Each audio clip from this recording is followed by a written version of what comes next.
وذكر فإن الذكرى تنفع المؤمنين.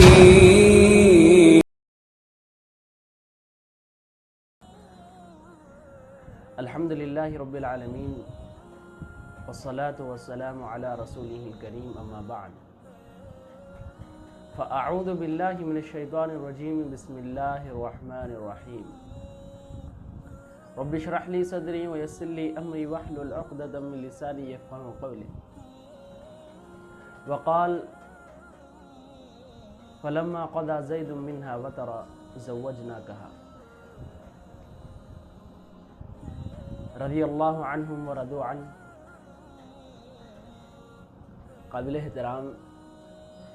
میرے پیارے اسلامی بھائیوں، ہمارا سلسلہ صحابہ کے سیرت کے متعلق چل رہا ہے. تو آج ہم اس صحابی کے متعلق بات کریں جن کی اہمیت رسول اللہ صلی اللہ علیہ وسلم نے کہا کہ صحابہ تم یاد رکھو، یہ صحابی تمام صحابہ کے درمیان مجھے بہت پیارا ہے. تمام صحابہ کو اللہ کے رسول نے خاص مقام دیا تھا، مگر جو صحابی کے بارے میں آج ہم بات کرنے والے ہیں اس صحابی کو اللہ کے رسول نے اپنے دل میں مقام دیا تھا.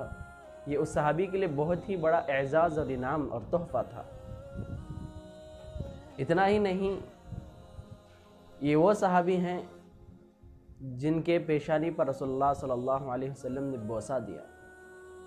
بہت کم ایسے صحابہ ہیں جن کو اللہ کے رسول نے بوسہ اور پیار کیا ہو، تو یہ وہ صحابی میں سے شمار ہیں جو اللہ کے رسول نے پیشانی پر اپنے مبارک ہونٹوں سے پیار کیا ہو، بوسہ دیا ہو. یہ وہ صحابی ہیں جو اللہ کے رسول صلی اللہ علیہ وسلم کی خدمت کرنے کا پہلا موقع پائے. بچپن سے ہی انہوں نے خدمت کی ہے. اور یہ وہ صحابی ہیں جو رسول اللہ صلی اللہ علیہ وسلم سے پہلے ختیجہ کے پاس رہتے تھے اور وہاں سے اللہ کے رسول کو تحفے میں آئے ہیں. اور یہ وہ صحابی ہیں جو رسول اللہ صلی اللہ علیہ وسلم جب بھی مدینہ چھوڑ کر کہیں اور جاتے ہیں تو مدینہ کی نیابت اس صحابی کے ہاتھ میں اللہ کے رسول دیتے تھے. اور یہ وہ صحابی ہیں جن کا ذکر قرآن میں باقاعدہ نام لے کر ذکر کیا گیا ہے. سورۃ الاحزاب آیت نمبر 33 میں رسول اللہ صلی اللہ علیہ وسلم کے ساتھ ان کا ذکر نام کے ساتھ کیا گیا. اور یہ وہ صحابی ہیں جن کو صحابہ اکرام رازدان نبی، رازدان رسول کہا کرتے تھے، اللہ کے رسول کے خاص سیکرٹ ایجنٹ. اور یہ وہ صحابی ہیں جن کو صحابہ اکرام ابن محمد کے نام سے پکارتے تھے کہ محمد کا بیٹا ہے. تو یہ تمام اہمیت والے صحابی کا نام جس کے متعلق آج ہم بات کر رہے ہیں وہ زید بن حارثہ رضی اللہ عنہ ہے. زید بن حارثہ رضی اللہ عنہ کے متعلق بات کرتے ہوئے مجھے بھی بہت خوشی ہوتی ہے، اس وجہ سے کہ وہ صحابی کے ہم نام میں بھی ہوں. کہ رب العالمین کا بہت شکر ہے کہ اللہ تبارک و تعالی تمام صحابوں میں جو بہت بڑے عظمت اور مقام والے صحابہ تھے، مگر جس صحابی کا نام قرآن میں لیا ہے رب العالمین وہی نام میرے لیے بھی چنا ہے. اب ہم موضوع کی طرف آگے بڑھیں تو اتنی اہمیت والے یہ صحابی، ان کی زندگی بھی قابل رشک تھی صحابہ کے درمیان. تو صحابہ کے درمیان یہ صحابی بہت ہی خوش رہا کرتے تھے اور صحابہ اکرام ان پر ناز کیا کرتے تھے. تو ان کی سیرت اور بنیادی معلومات حاصل کرتے چلیں، اسے غور سے سنیں اور عبرت حاصل کریں. اگر ہم ان کی پیدائش کے بارے میں بات کریں تو ہجرت سے مکمل 40 پر 3 سال قبل پیدا ہوئے. ہجرت سے 40 پر 3 سال قبل پیدا ہوئے. اگر عیسوی کی بات کریں تو 580 پر 1 عیسوی میں ان کی پیدائش ہوئی. عام زندگی ان کی گزر رہی تھی، سادہ سا گھرانہ ان کا تھا. جیسا ہی یہ چھوٹے بچے کی عمر میں پہنچے، یہ چلنے پھرنے کے لائق بنے، تو اسلام سے قبل کا واقعہ یہاں سے شروع ہوتا ہے کہ ان کی والدہ سعدہ بنت ثعلبہ ان کی والدہ زید بن حارثہ کو لے کر اپنے خاندان والوں کو، قبیلے والوں کو ملنے کے لیے نکلے۔ انہوں نے ملاقات کے لیے، قبیلے سے ملاقات کے لیے بازار پہنچے، وہ سفر میں تھے، تو سفر میں ان پر ڈاکوؤں کا حملہ ہوا، جو کہ بنو قیس کے ڈاکو کہلاتے ہیں۔ درمیان میں بنو قیس قبیلہ ایک رہا کرتا تھا، جس کے ڈاکو سفر پر جانے والے مسافروں پر حملہ کیا،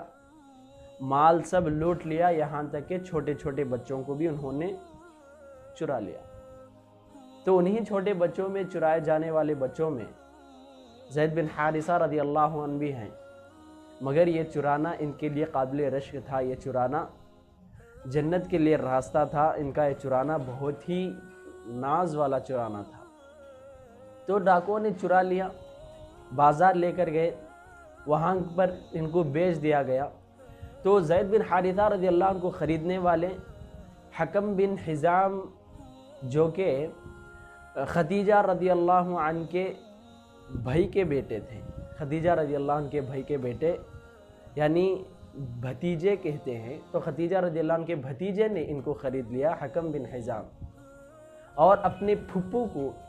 انہوں نے، یعنی خدیجہ رضی اللہ عنہ کے، انہوں نے زید بن حارثہ کو تحفتاً دے دیا۔ تو تحفتاً زید بن حارثہ خدیجہ رضی اللہ عنہ کے غلام بنے، وہاں پر ان کی زندگی چل رہی تھی۔ مگر چند ہی سال گزرے کہ رسول اللہ صلی اللہ علیہ وسلم کے ساتھ نکاح ہو گیا، تو اللہ کے رسول صلی اللہ علیہ وسلم کو خدیجہ رضی اللہ عنہ ایک تحفہ دینا چاہتے تھے، تو تمام ان کو تحفوں میں سب سے بہترین تحفہ زید بن حارثہ رضی اللہ عنہ نظر آئے۔ وجہ یہ تھی کہ یہ تو ایک سادے بچے تھے، یہ کالے کلوٹے تھے، مگر ان کی چالاکی بہت زیادہ نظر آتی تھی، ان کی خدمت کرنا، ان کا حشاش بشاش، یہ خدیجہ رضی اللہ عنہ کو بہت پسند آیا، جس کی وجہ سے رسول اللہ صلی اللہ علیہ وسلم کو تحفے میں زید بن حارثہ کو دے دیا۔ تو یہاں سے ان کا پلڑا بدل گیا، رسول اللہ صلی اللہ علیہ وسلم تک یہ پہنچ گئے، اور وہاں پر ان کی غلامی شروع ہوئی۔ اللہ کے رسول ابھی نبی نہیں ہوئے تھے، نبوت کا تاج نہیں پہنایا گیا تھا، مگر رسول اللہ صلی اللہ علیہ وسلم کی خدمت میں تھے، یہ بہت ہی اچھی خدمت کیا کرتے تھے، اللہ کے رسول بھی ان سے بہت زیادہ پیار کیا کرتے تھے۔ تو زندگی ایسی ہی گزر رہی تھی کہ ایک موقع پر، حج کے موقع پر، ان کے خاندان والے، قبیلے والے مکہ پہنچے۔ اس سے پہلے کی بات یہ ہے کہ سعدہ جو زید بن حارثہ کی ماں ہے، اور حارثہ ان کے زید کے باپ ہیں، یہ بہت ہی زیادہ غمگین تھے، اور یہ بہت زیادہ ڈھونڈ رہے تھے، یہاں تک کہ کہا جاتا ہے کہ عرب کے کئی شہروں کا انہوں نے سفر کر دیا، مگر ان کو زید نظر نہیں آئے۔ انہوں نے شعر کے انداز میں غم ظاہر کرتے تھے، ان کے شعر بہت زیادہ سن کر لوگ غمزدہ ہویا کرتے تھے، اس طرح یہ ان کے والد شعر شاعری کیا کرتے تھے۔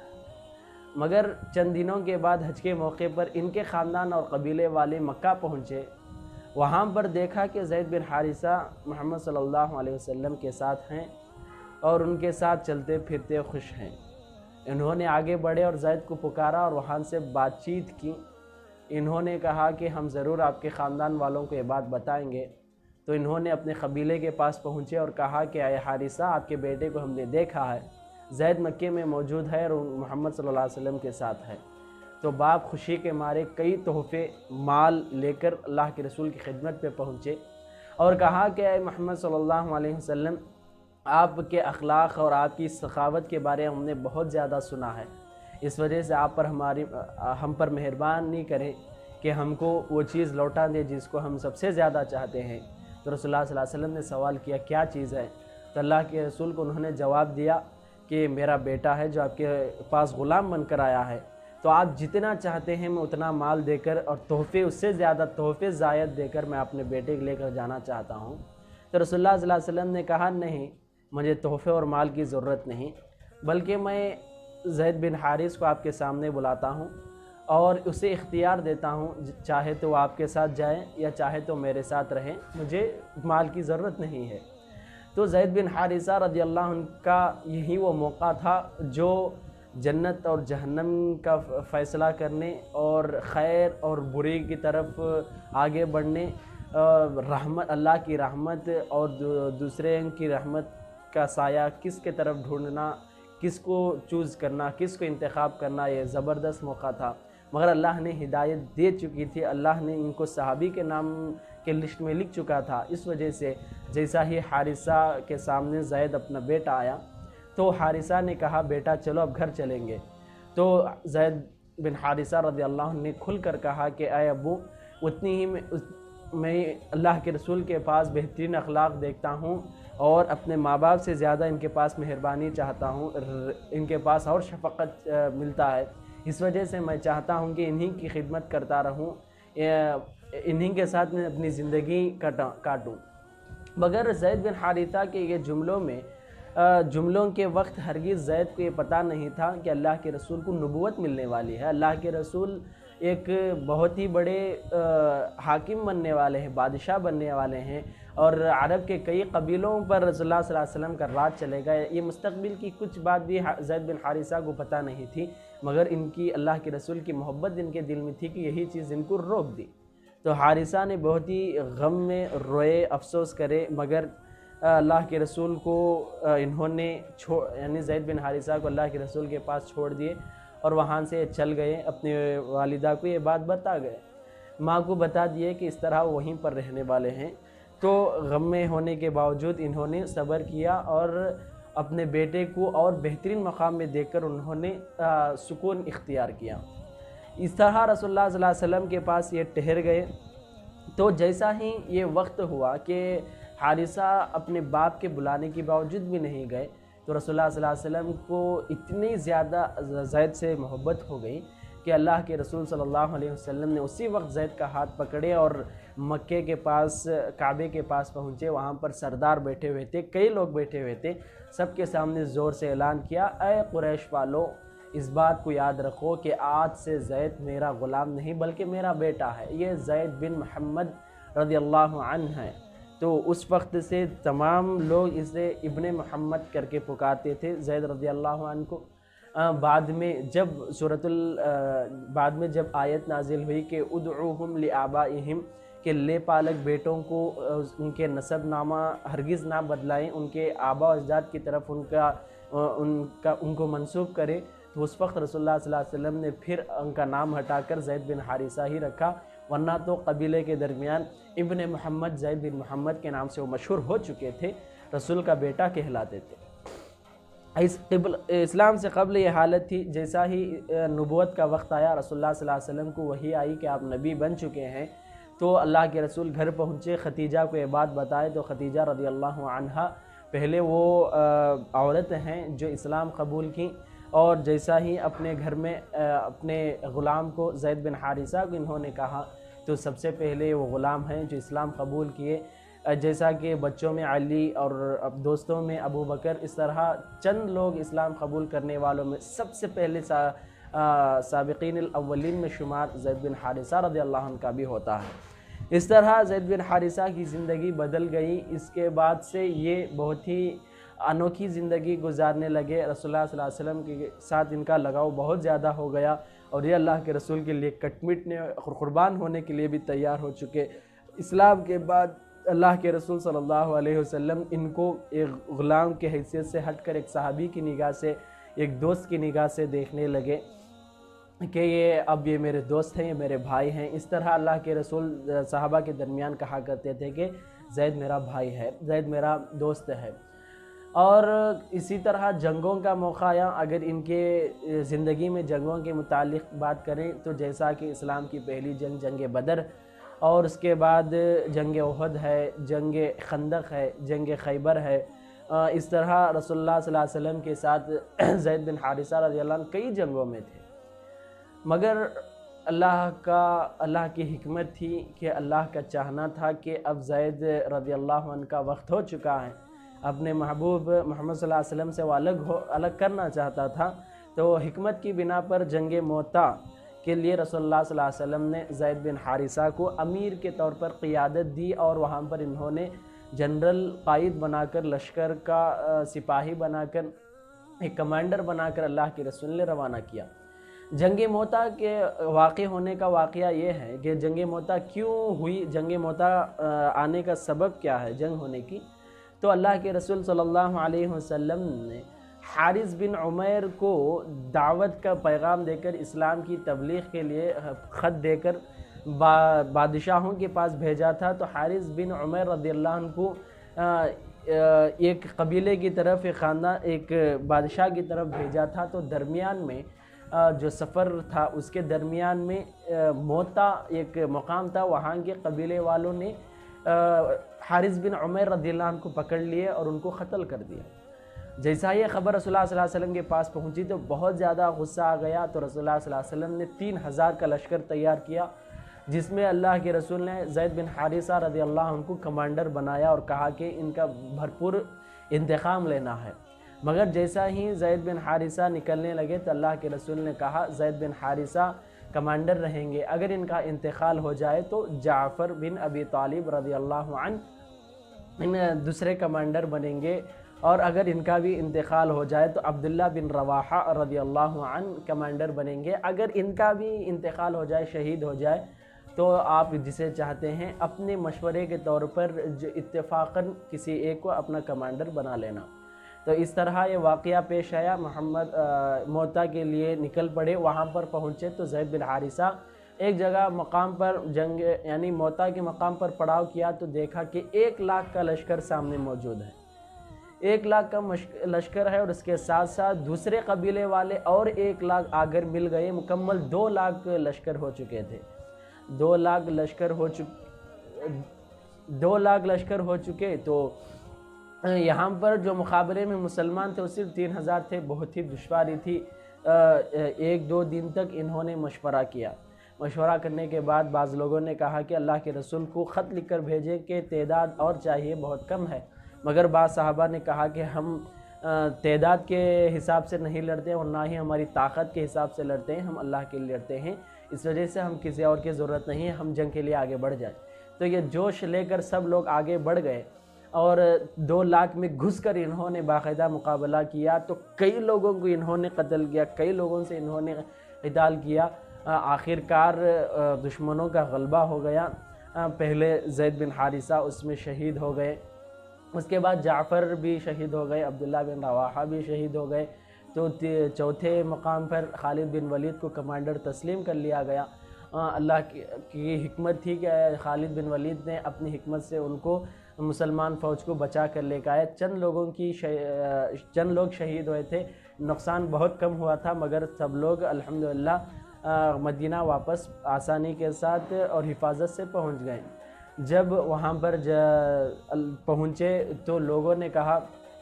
کہ یہ لوگ ہار کر آئے ہیں، مگر اللہ کے رسول نے ان کا دفاع کرتے ہوئے کہا کہ لوگ ہار کر نہیں آئے ہیں بلکہ پلٹ کر پھر مقابلہ کرنے کی حکمت اختیار کیے ہیں، اس وجہ سے ان کو برا بھلا مت کہو۔ مگر پھر بعد میں دیکھا کہ زید بن حارثہ فوج میں نہیں ہے، بتایا گیا کہ وہ شہید ہو گئے، تو رسول اللہ صلی اللہ علیہ وسلم نے بے زار و خطار رونے لگے۔ اللہ کے رسول صلی اللہ علیہ وسلم جب ان کے میت کو لایا گیا تو دیکھا کہ زار و خطار رو رہے ہیں، تو اس وقت سعد رضی اللہ عنہ نے پوچھا اللہ کے نبی آپ کیوں رو رہے ہیں؟ تو اس وقت رسول اللہ صلی اللہ علیہ وسلم نے بہترین جملہ کہا تھا، جو تمام صحابہ اس کے لیے رشک کرتے ہیں، وہ یہ ہے کہ اللہ کے رسول نے کہا ایک حبیب اپنے حبیب کے غم میں رو رہا ہے، اس وجہ سے اللہ کے رسول بہت ہی زیادہ رویا کرتے تھے۔ ان کے والدین کو بھی جب بات پہنچی تو بہت زیادہ انہوں نے غم ہوئے۔ اس طرح زید بن حارثہ رضی اللہ عنہ کا انتقال ہوا۔ اگر ان کے اخلاق کے بارے میں بات کریں تو اللہ کے رسول سے محبت، اور وہ اللہ کے رسول سے ان کی محبت میں قابل رشک مثال ہے، اور اس کے ساتھ ساتھ صحابہ کی خاص صفت تھی کہ سمعنا و اطعنا، اطاعت اور اتباع میں صحابہ کچھ پیچھے نہیں تھے۔ اور روایات کے متعلق بات کریں تو چند روایات رسول اللہ صلی اللہ علیہ وسلم سے انہوں نے روایات کو نقل کیا ہے، اور احادیث میں بہت کم ان کے احادیث ہم کو ملتے ہیں۔ اگر ان کے خاندان کے متعلق بات کریں تو ان کے والد حارثہ ہیں اور ان کی ماں سعدہ بنت ثعلبہ ہیں، ان کی بیوی زینب بنت جحش ہیں، ام ایمن، ام کلثوم، درہ اور ہندہ مکمل اسلام کے دائرے میں 4 بیویوں کو اپنے پاس رکھا کرتے تھے۔ زینب بنت جحش وہ بیوی ہیں جو ان کے زندگی میں انوکھا کردار ادا کی، جن کی وجہ سے ان کا نام قرآن میں ذکر ہوا کہ فلما قضى زید منها وطرا فزوجناکہا، تو اللہ کے رسول صلی اللہ علیہ وسلم نے لے پالک بیٹے کے بیوی کے طلاق کے بعد انہوں نے خود نکاح کیا۔ یہ رسول اللہ کا حکم تھا اور یہ اللہ تمام لوگوں کو اپنا حکم بتانا چاہتا تھا۔ اس طرح ان کی بیوی اللہ کے رسول کی امہات المؤمنین میں شمار ہو گئیں۔ ان کے ایک بھائی تھے جو جبلہ نامی تھے، اور ان کے 3 بیٹے تھے، اسامہ بن زید اور زید بن زید اور رقیہ بن زید، ایک بیٹی اور 2 بیٹے تھے۔ اس طرح ان کی چند یہ بنیادی معلومات رہیں، اور ان کے خاتمے کے وقت رسول اللہ صلی اللہ علیہ وسلم بہت ہی زیادہ رویا کرتے تھے۔ 8 ہجری جنگ موتا کے وقت ان کا انتقال ہوا۔ اگر عیسوی کی بات کریں تو 630 عیسوی کو انتقال ہوا۔ اس طرح یہ زید بن حارثہ کی قابل رشک زندگی گزری۔ اسلام یعنی نبوت کے بعد بھی ان کی زندگی طویل رہی، اور نبوت سے پہلے بھی رسول اللہ صلی اللہ علیہ وسلم کے ساتھ زندگی طویل رہی۔ بہت کم ایسے صحابہ ہیں جو اسلام سے قبل اللہ کے رسول کی خدمت میں یا دوستی میں اللہ کے رسول کے ساتھ رہے ہوں۔ اس وجہ سے زید بن حارثہ رضی اللہ عنہ پہلے کی زندگی اور بعد کی زندگی دونوں زندگیوں کو انہوں نے پایا ہے، اور بہترین ان کی سیرت رہی۔ ان بنیادی تعلیمات کو یاد رکھیں اور صحابہ سے عبرت حاصل کریں، ان جیسی محبت اللہ کے رسول کے ساتھ اپنے اندر پیدا کریں۔ تمام چیزوں سے بڑھ کر، یہاں تک کہ اپنے والدین سے بڑھ کر محبت رسول کی ہونا چاہیے۔ جس طرح زید بن حارثہ رکھتے تھے اس طرح محبت اپنے اندر پیدا کریں۔ اللہ تعالی ہم سب کو نیک ہدایت نصیب فرمائے، آمین۔ والسلام علیکم ورحمۃ اللہ وبرکاتہ۔